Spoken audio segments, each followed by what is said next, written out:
Posibleng dalawang yulo ang lumaban sa 2028 Los Angeles Olympics. Bukod kay double gold medalist Carlos Yulo, plano kasi ng Gymnastics Association of the Philippines na makasali rin doon ang nakababata niyang kapatid na si Eldrew. May report si Katrina Son. Sa bawat pagtalon at pagtumbling,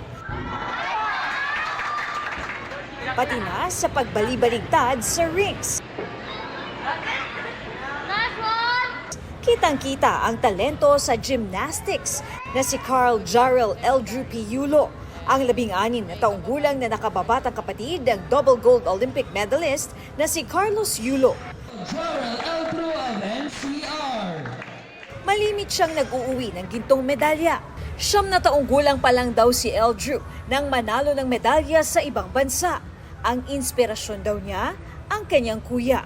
Gusto niya rin gayahin ng kuya niya. Noong ngang 8 years old yan, sinabi niya gusto ko talunin makalaban ng kuya ko at talunin ko siya.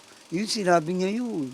Ang tagumpay ng kanyang kuya sa Olympics, posible na ring maging abot kamay ni Eldrew.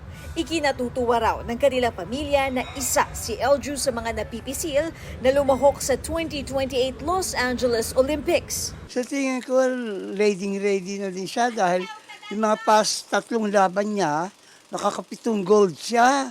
Nakausap na nga raw si Eldrew ng Gymnastics Association of the Philippines. Di tulad ng kanyang kuya na ilang taong nag-training sa Japan. Gusto raw ni Eldrew na sa Pilipinas magsanay.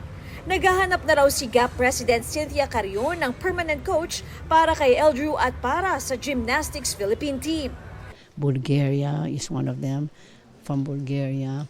There's another one from Australia. There's another one from Korea. Sa ngayon, may pansamantalang coach daw si Eldrew na humihingi ng pointers mula sa dating Japanese coach ni Carlos Yulo na si Munehiro Kugemiya. So I am looking now. This is going to be, but of course,